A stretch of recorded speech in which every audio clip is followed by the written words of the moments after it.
دنیا کے بہترین مؤذن تحریر نگار ادیبہ انور حضرت بلال بن رباح رضی اللہ تعالی عنہ جو پیغمبر مصطفیٰ صلی اللہ علیہ وآلہ وسلم کے ایک عظیم صحابی اور اذان دینے والے پہلے شخص تھے۔ پیارے بچوں، آج ہم حضرت بلال رضی اللہ تعالی عنہ کی کہانی سنیں گے۔ یہ کہانی ہمیں اسلام کی قبولیت، مشکلات کا سامنا اور سچے ایمان کی اہمیت سکھاتی ہے۔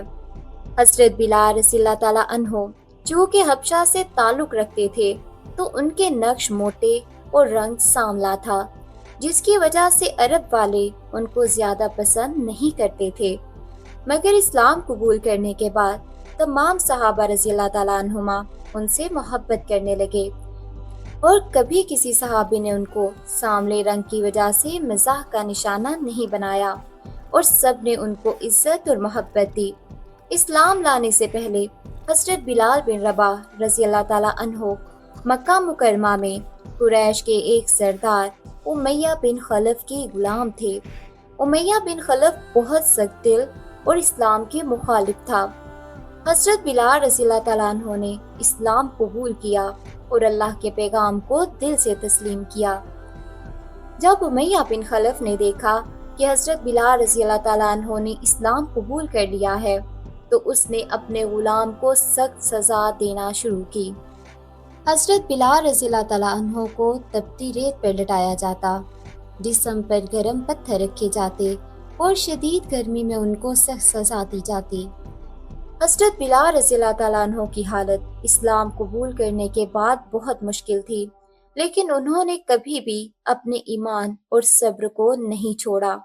وہ ہر سزا کے باوجود احد احد اللہ واحد ہے کا نعرہ لگاتے رہے، جس سے ان کے مالک کو زیادہ غصہ آتا۔ ایک دن نبی صلی اللہ علیہ وآلہ وسلم نے حضرت بلال رضی اللہ تعالیٰ عنہ کی حالت دیکھی اور ان پر رحم آیا۔ نبی پاک صلی اللہ علیہ وآلہ وسلم نے حضرت ابوبکر صدیق رضی اللہ تعالیٰ عنہ سے درخواست کی کہ وہ حضرت بلال رضی اللہ تعالیٰ عنہ کو آزاد کروائیں۔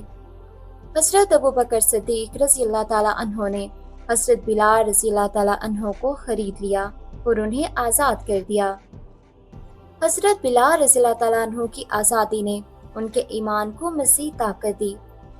حضرت بلال رضی اللہ تعالیٰ عنہ نے آزادی کے بعد پیغمبر مصطفیٰ صلی اللہ علیہ وآلہ وسلم کے ساتھ مل کر اسلام کی تبلیغ کرنا شروع کی۔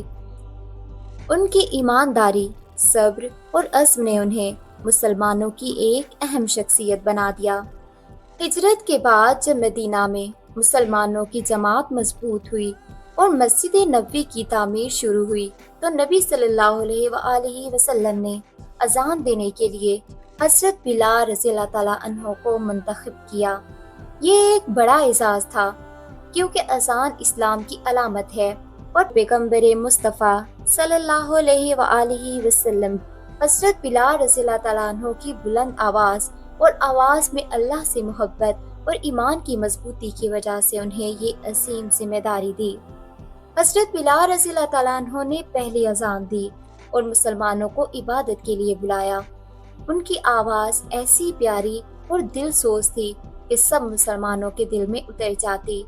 حضرت بلال رضی اللہ تعالیٰ عنہ کی اذان نہ صرف ایک اہم عمل تھا بلکہ اسلام کی کامیابی اور پیغام کی علامت بھی تھی۔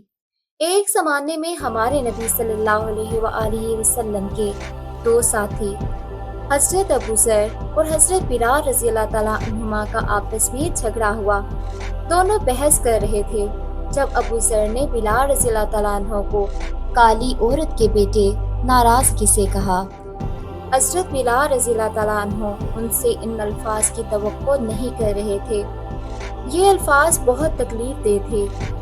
وہ ایک بہت ہی پیارے شخص اور اسلام کے پہلے مؤذن تھے، تو یہ الفاظ ان کے رونے کے لیے کافی تھے، لیکن انہوں نے پلٹ کر نہیں ڈانٹا اور نہ ہی کوئی بری بات کہی۔ بعد میں حضرت بلال رضی اللہ تعالیٰ عنہ نے ان کی شکایت حضرت محمد صلی اللہ علیہ وآلہ وسلم سے کی۔ ہمارے پیارے نبی صلی اللہ علیہ وآلہ وسلم بہت ناراض ہو گئے اور حضرت ابو ذر رضی اللہ تعالیٰ عنہ سے کہا، کیا آپ ابھی بھی جہالت کے آدمی ہیں؟ پیارے بچوں، اس دور میں آپس میں لڑائی جھگڑے اور گالم گلوچ ایک معمول کی بات تھی، لیکن ہمارے مذہب نے ہمیں ایسا کرنے کی اجازت نہیں دی۔ ہمارے مذہب نے ہر انسان کا درجہ بلند کیا اور ہمیں سکھایا کہ سب انسان برابر ہیں۔ جب اس غلطی کا احساس ہوا تو حضرت ابو ذر رضی اللہ تعالیٰ عنہ روئے اور بلال رضی اللہ تعالیٰ عنہ سے ملنے گئے۔ وہ بلال رضی اللہ تعالیٰ عنہ کے سامنے لیٹ گئے اور قسم کھا لی کہ جب تک بلال رضی اللہ تعالیٰ عنہ ان کے چہرے پر پیر رکھ کر انہیں معاف نہیں کریں گے، وہ زمین سے اپنا سر نہیں اٹھائیں گے۔ لیکن دوسری طرف بلال رضی اللہ تعالیٰ عنہ ایسا کرنے کو تیار نہیں تھے۔ ان کا بدلہ لینے کا کوئی ارادہ نہیں تھا، لیکن ابو ذر رضی اللہ تعالیٰ عنہ نے اصرار کیا، لہٰذا ان کی قسم پوری کرنے کے لیے بلال نے ہلکا سا پاؤں ان کو لگایا اور ان کو جلدی سے اوپر اٹھا لیا، اور پھر ان دونوں نے ایک دوسرے کو گلے لگا لیا۔ حضرت ابو ذر رضی اللہ تعالیٰ عنہ کا معافی مانگنے کا یہ اپنا انداز تھا، مگر ہمارے لیے معاف کرنے اور دوسروں کا مذاق نہ اڑانے کا اہم سبق اس میں موجود ہے۔ حضرت بلال رضی اللہ تعالیٰ عنہ کی کہانی ہمیں یہ سکھاتی ہے کہ سچے ایمان، صبر اور اللہ کے پیغام کے لیے قربانی دینے کی کیا اہمیت ہے۔ حضرت بلال رضی اللہ تعالیٰ عنہ کا اسلام قبول کرنا اور سزا جھیلنا اور پھر اذان دینے کا احساس حاصل کرنا ایک بڑی قربانی اور ایمان کی علامت ہے۔